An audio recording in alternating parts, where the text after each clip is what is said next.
कहीं से सरकार की मंशा शिक्षा में बेहतरी हो इस बात की नहीं है। दुख इस बात का है कि नीतीश जी फिर से बिहार को जो लोग उस समय के आतंक पाखंड के जिम्मेवार थे उन्हीं के हाथ में सौंपने का निर्णय कर चुके हैं। तो अब इन लोगों को लग रहा है कि कहीं अवरोध आ ही नहीं रहा है, सब लोग सर्वसम्मत से इसको पारित हो दे रहे हैं। तो अवरोध नहीं आएगा तो जनता में कैसे हम जाकर कहेंगे कि हम तो करना चाहते। घड़ियाली आंसू बहाने की बात।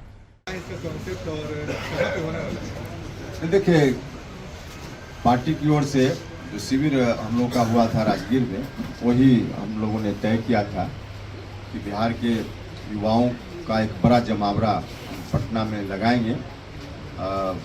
युवाओं का जो अधिकार है जो उनको मिलना चाहिए, जिससे उनका हर तरह से उनके व्यक्तित्व का विकास हो सके, उनको हर तरह की सुविधा मिले, आगे बढ़ने का अवसर मिले। बाकी जो दूसरे सेंटिमेंटल चीज़ों को लोग ला करके युवाओं के मन में भर करके बिना कुछ किए वोट लेने की कोशिश करते हैं। अब युवा सिर्फ उस आधार पर वोट में या राजनीति करने वाले लोगों को मदद नहीं करे, बल्कि अपने हक अधिकार को पहचान कर और तब युवा भी संगठित हो और अपने अधिकारों के लिए लड़ने का काम करे। तो इस विषय पर विमर्श के लिए हम लोग पटना में जनवरी के अंत में या फरवरी की शुरुआत में कार्यक्रम करेंगे, जिसकी तारीख बाद में तय करके हम बताएंगे। उपेंद्र जी, अल्पसंख्यक के लोगों के लिए छुट्टी बच्चों के लिए बढ़ा दी गई है, सरकार की क्या नीति है? देखिए, सरकार की मंशा समझिए, कहीं से सरकार की मंशा शिक्षा में बेहतरी हो इस बात की नहीं है। इस निर्णय को लेते हुए छुट्टी कहीं बढ़ा देना घटा देना, सिर्फ और सिर्फ इसमें इनकी मंशा है कि अल्पसंख्यक समाज के लोगों को जिस तरह से हम ठगते रहे हैं तो आगे भी हम ठग करके वोट ले लेंगे। अब 2 दिन की छुट्टी बढ़ा देने से अल्पसंख्यक समाज के लोग खुश नहीं होने वाले। अल्पसंख्यक समाज के लोगों में भी यह बात गई है कि उनके बच्चों के लिए भी अच्छी तालीम चाहिए, उनके बच्चों को भी, उनके नौजवानों को भी रोजगार चाहिए, हर तरह से विकास उनका भी हो। इस विषय में क्योंकि वर्तमान राज्य की सरकार ने या पहले जो 15 साल वाले हैं उन्होंने कुछ नहीं किया, सिर्फ डरा करके या कोई सेंटिमेंटल बात ला करके अल्पसंख्यक समाज के लोगों का वोट लोग हासिल करते रहे।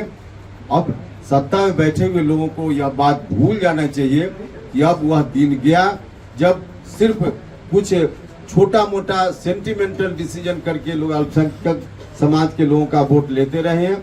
यह अब संभव नहीं है। 2 दिन की छुट्टी देने से कोई बहुत खुश हो जाएंगे अल्पसंख्यक समाज के लोग, यह बात नहीं है। इसलिए कोशिश तो इनकी यही है कि 2 दिन की छुट्टी बढ़ा दो, चर्चा हो जाए और सेंटीमेंट में आकर के मुसलमान भाई इनको बिना कुछ किए हुए जैसे वोट देते रहे। यह कोशिश है, लेकिन इस कोशिश में ही सफल नहीं होने वाले। अच्छा उपेंद्र जी, शिवानंद तिवारी ने मुख्यमंत्री नीतीश कुमार पर एक बार फिर से सवाल खड़े किए हैं। 2005 से पहले दलितों का उत्थान नहीं हुआ है। मुख्यमंत्री नीतीश कुमार ने अपने बातों को रखते हुए वेटनरी ग्राउंड में कहा था। शिवानंद तिवारी ने कहा है कि परिवर्तन जो है वो काफ़ी चिंतित है मुख्यमंत्री नीतीश कुमार में जो आजकल दिख रहा है। कैसे देखते हैं, क्या सब कुछ ठीक है राजद जेडीयू के बीच? देखिए, हम तो बार बार बोल रहे हैं कि जेडीयू की बुनियाद ही वही थी। जिस बात की चर्चा मुख्यमंत्री जी कर रहे थे वेटरनरी कॉलेज के मैदान में, उसी बुनियाद पर जनता दल यूनाइटेड खड़ा ही हुआ था। 2005 के पहले जो आतंक पाखंड पूरे बिहार में चल रहा था, उस आतंक पाखंड को हटाएंगे, इसी के आधार पे जेडीयू का निर्माण हुआ था। और दुख इस बात का है कि नीतीश जी फिर से बिहार को जो लोग उस समय के आतंक पाखंड के जिम्मेवार थे उन्हीं के हाथ में सौंपने का निर्णय कर चुके हैं। तो नीतीश जी फिर से वही बिहार को ले जाना चाह रहे हैं। यह दुख की बात है, वरना नीतीश जी कह तो ठीक ही रहे कि 2005 के पहले क्या स्थिति थी। अब उसी स्थिति को नीतीश जी फिर से लाने में लग गए हैं, यह दुर्भाग्य की बात है। नीतीश कुमार में जो परिवर्तन हुआ है, क्या उपेंद्र कुशवाहा जी भी चिंतित है? क्योंकि शिवानंद तिवारी कह रहे हैं कि जितने पुराने साथी हैं सब चिंतित हैं। आजकल मुख्यमंत्री नीतीश कुमार झोंक में कुछ भी कह देते हैं। देखिए, इस बात की चिंता तो मीडिया में व्यक्त करने की जरूरत नहीं है। यह पक्ष अलग है, जो राजनीति से अलग का पक्ष है, व्यक्तिगत पक्ष है।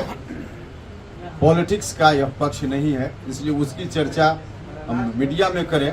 जो राजनीतिक बात होगी उसकी चर्चा करेंगे, बाकी व्यक्तिगत किसी का जीवन है उसकी चर्चा नहीं करेंगे। भूपेंद्र जी, आरक्षण का दायरा जो बढ़ाया गया है उसको कोर्ट में चुनौती दी गई है।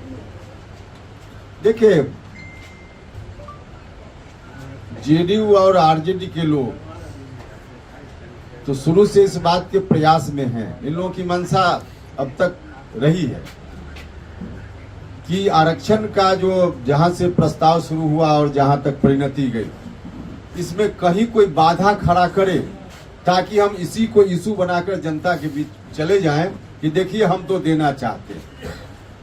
अब इन लोगों को कहीं मौका नहीं मिला। सभी पार्टी के लोगों ने, भारतीय जनता पार्टी सहित विपक्ष में बड़ी पार्टी बीजेपी है हाउस में, सब लोगों ने मिलकर इसका समर्थन किया। जब बिल आया विधानसभा और विधान परिषद में, और महामहिम ने 1 मिनट देर नहीं की, तुरंत सिग्नेचर कर दिया। तो अब इन लोगों को लग रहा है कि कहीं अवरोध आ ही नहीं रहा है, सब लोग सर्वसम्मत से इसको पारित होने दे रहे हैं। तो अवरोध नहीं आएगा तो जनता में कैसे हम जाकर कहेंगे कि हम तो करना चाहते, घड़ियाली आंसू बहाने की बात।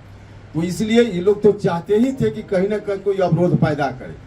तो यह भी एक जांच का विषय है कि जो लोग भी कोर्ट गए हैं, कोर्ट ले जाने में इस विषय को कहाँ किनकी भूमिका है। हमको तो आशंका इस बात की है कि इसके पीछे बिहार में जो सत्ताधारी दल के लोग हैं वही लोग कहीं ना कहीं होंगे, ताकि कोर्ट के माध्यम से अगर कोई अवरोध होगा तो बदनाम करेंगे विरोधी को, लेकिन उसके पीछे जानबूझकर इन्हीं लोगों की कोई कोशिश होगी ताकि अवरोध हो और हमको मौका मिले जनता के बीच आंदोलन करने। तो इस बात की कोशिश हो सकती है और इसकी साजिश हमको तो लगता है कि ऐसा होगा। अगर आपको हमारा वीडियो पसंद आया हो तो इसे लाइक करें, सब्सक्राइब करें और साथ ही बेल आइकन दबाना ना भूलें।